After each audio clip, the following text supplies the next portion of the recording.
It's officially day 18 of our ecosystem অথবা আমাদের প্ল্যান্টের ট্যাঙ্কও আপনি বলতে পারেন, যেখানে আমাদের প্ল্যান্টগুলা অনেক সুন্দর ব্লুম করেছে, তারা অনেক বড় হয়েছে এবং তাদের কালারগুলা বেশ পপ আপ করেছে। নতুন প্ল্যান্টের গোড়া যে এখান থেকে বের হচ্ছে সেটাও কিন্তু বেশ সুন্দর করে লক্ষণীয় একটা বিষয়। আর আমাদের নতুন গেস্ট এই জায়গাটা একদম টেক ওভার করে নিয়েছে। আপনি যদি আমাদের এই সিরিজটা এতদিন ফলো করে থাকেন তাহলে কিন্তু আপনি জানবেন যে লাস্ট ভিডিওতে আমরা জাস্ট প্ল্যানগুলোই প্ল্যান করেছিলাম, কোনো এক্সট্রা কোনো ডেকোরেটিভ জিনিস বা কোনো মাছও ছেড়েছিলাম না। তো আজকের ভিডিওতে আমি সেই সবটাই দেখাবো এবং তার সাথে কিভাবে আমাদের এই প্ল্যান্টের ট্যাঙ্কটা এত সুন্দর একটা রূপ ধারণ করেছে, তাও উইদাউট CO2 সেটআপ, সেটাও দেখাবো। তো চলুন ভিডিওটা শুরু করে ফেলি। আসসালামু আলাইকুম সবাইকে, আশা করছি সবাই অনেক বেশি ভালো আছেন এবং আমিও কিন্তু অনেক ভালো আছি আলহামদুলিল্লাহ। আচ্ছা, এটা হলো আমাদের ট্যাঙ্কের কারেন্ট স্টেট, যেখানে আপনি যদি একটু ভালো করে লক্ষ্য করেন তাহলেই বুঝতে পারবেন যে এই ট্যাঙ্কে কারেন্টলি কতটা ময়লা জমেছে। ইনফ্যাক্ট আমাদের ফিল্টারটার উপর দেখুন, প্ল্যান্টসগুলোর উপর দেখুন যে কত ময়লার আস্তরণ জমেছে। গ্লাসটার উপরও কিন্তু বেশ অনেকটাই ময়লা জমেছে। তো চলুন এখানে একটা কুইক ক্লিন আপ আমরা করে ফেলি। তো সেটার জন্য সবার আগে আমি আমার ফিল্টারটা এখান থেকে বের করলাম। অনেক ময়লা হয়েছে এটা, তো সবার আগে এটা অনেক সুন্দর করে ভেতরের পার্টগুলো খুলে আমি অনেক সুন্দর করে ক্লিন করে নিলাম। আচ্ছা, এখন আসি প্ল্যান্টসের দিকে। প্ল্যান্টসগুলোতেই একটু এরকম ডলা দিলে কিন্তু সকল ময়লা উঠে যাচ্ছিল, আপনি এখানে দেখতেই পাচ্ছেন। তো এই একই জিনিসটা আমি আমার সবগুলা প্ল্যান্টসের সাথে করা শুরু করলাম। আমি কিন্তু এখানে আমার গ্লাসটাও হাত দিয়ে অনেক সুন্দর করে পরিষ্কার করে দিলাম এবং প্ল্যান্টসগুলাও অনেক সুন্দর করে ক্লিন করার পর ওদের পজিশনগুলা একটু পেছনে সরিয়ে দিলাম, কারণ এখানে আরও একটা মেইন জিনিস করা আমাদের বাকি। Looks pretty clean, right? তো এর পরবর্তীতে এখানে আমাদের ফিল্টারটা আমি অ্যাড করে দিলাম এবং এখন আসে অনেক ইম্পর্টেন্ট একটা কাজ করার সময়, যেটা হলো এই ট্যাঙ্কে ড্রিফটউড অ্যাড করা। তো বেসিক্যালি এগুলা হলো আমাদের ড্রিফটউড, যেগুলা আমি এই ট্যাঙ্কে ফোরগ্রাউন্ডে অ্যাড করলাম, কারণ আমি চাচ্ছিলাম যে আমার ট্যাঙ্কে একটা ডেপথ ক্রিয়েট হোক এবং সেটার জন্য ড্রিফটউডগুলো ফোরগ্রাউন্ডে দিলে ব্যাকগ্রাউন্ডে প্ল্যানগুলা বেশ সুন্দর লাগবে দেখতে। সবটা দেওয়ার পর এখানে আমি সবকিছু টার্ন অন করে দিলাম। I believe this looks quite amazing, মাশাআল্লাহ। অ্যান্ড আমার মনে হয় এখানে একটা বেশ সুন্দর ক্যারেক্টার এসেছে আমার এই ট্যাঙ্কের মধ্যে এখন। যাই হোক, ট্যাঙ্কটা ক্লিন হওয়ার জন্য আমি আরেকটু সময় এটাকে রেখে দিলাম এবং অফ ক্যামেরা আমি কিছু এক্সট্রা প্ল্যান্টিংও করেছি, যেটা আমি ইভেনচুয়ালি সন্ধ্যার সময় যায় দেখতে পেলাম। আমি কিছু র্যান্ডম শর্টস নেই এই সময়।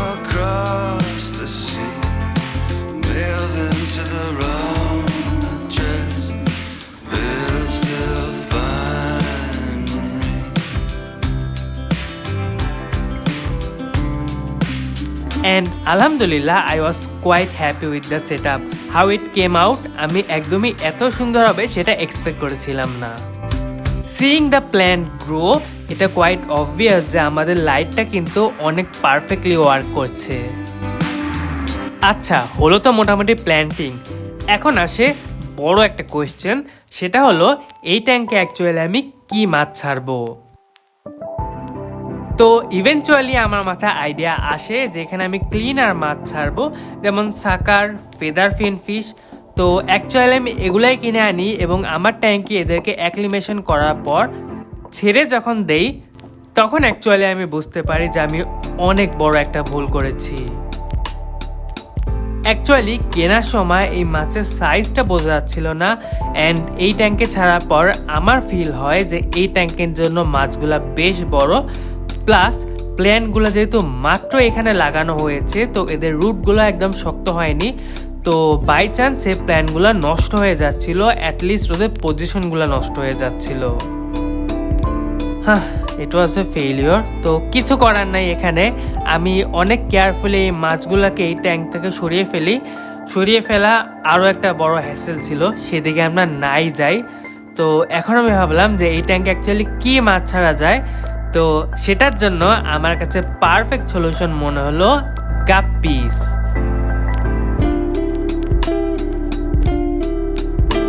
যদিও এখানে আমি 3টা ফিমেল গাপ্পি অ্যাড করেছিলাম, বাট সামহাও এখানে একটা গাপ্পির বাচ্চা ওরা লে করে। আই ডোন্ট নো হাউ, কারণ ওদের সাথে কোনো মেল গাপ্পি ছিল না অ্যাজ ফার আই নো। জিনিসটা কোয়াইট ইন্টারেস্টিং। যাই হোক, এবং তার সাথে এখানে কিন্তু আমি অনেক কালারের শ্রিম্প অ্যাড করি। শ্রিম্পগুলোকে যদিও তখন খুঁজে পাওয়া যাচ্ছিল না, কারণ ওরা ড্রিফটউডের কোনাকাঞ্চিতে ঢুকে পড়ছিল। আচ্ছা যাই হোক, মাঝখানে অনেকটাই সময় কেটে গিয়েছে, আই মিন অনেক দিন কেটে গিয়েছে, এবং আমাদের ট্যাঙ্কটা কিন্তু আবার অনেকটাই ময়লা হয়েছে। তা আবার সময় চলে আসলো একটা ট্যাঙ্কের ক্লিন আপের। তো এখানে একটা অনেক ইম্পর্টেন্ট ফ্যাক্ট আছে যে আপনি যখন একটা নতুন প্ল্যান্টেড অ্যাকোয়ারিয়াম সেট আপ করবেন বা একটা নতুন ইকোসিস্টেম আপনি বানাবেন, তখন কিন্তু এই জিনিসটা অনেক বেশি মাথায় রাখতে হবে যে প্রথম 1 থেকে 2 মাসের মধ্যে ফ্রিকোয়েন্ট ওয়াটার চেঞ্জটা কিন্তু অনেক বেশি প্রয়োজন, কারণ এই সময়টায় ট্যাঙ্ক সব থেকে বেশি ময়লা হয়। সেটা আমি করছিলাম, এবং তার সাথে আমি এক্সট্রা কিছু প্ল্যান্টও কিন্তু এখানে নতুন করে অ্যাড করি। ছোট ছোট প্ল্যান্ট আমি অ্যাড করছি যেন এদের গ্রোথ আমার সাথে আপনারাও দেখতে পারেন সামনের ভিডিওগুলোতে ইনশাআল্লাহ। সবকিছু মোটামুটি ক্লিন করে নতুন প্ল্যান্ট অ্যাড করার পর দিস ওয়াজ দ্য আউটলুক। হ্যাঁ, এটা আরও সুন্দর হবে ইনশাল্লাহ সময়ের সাথে।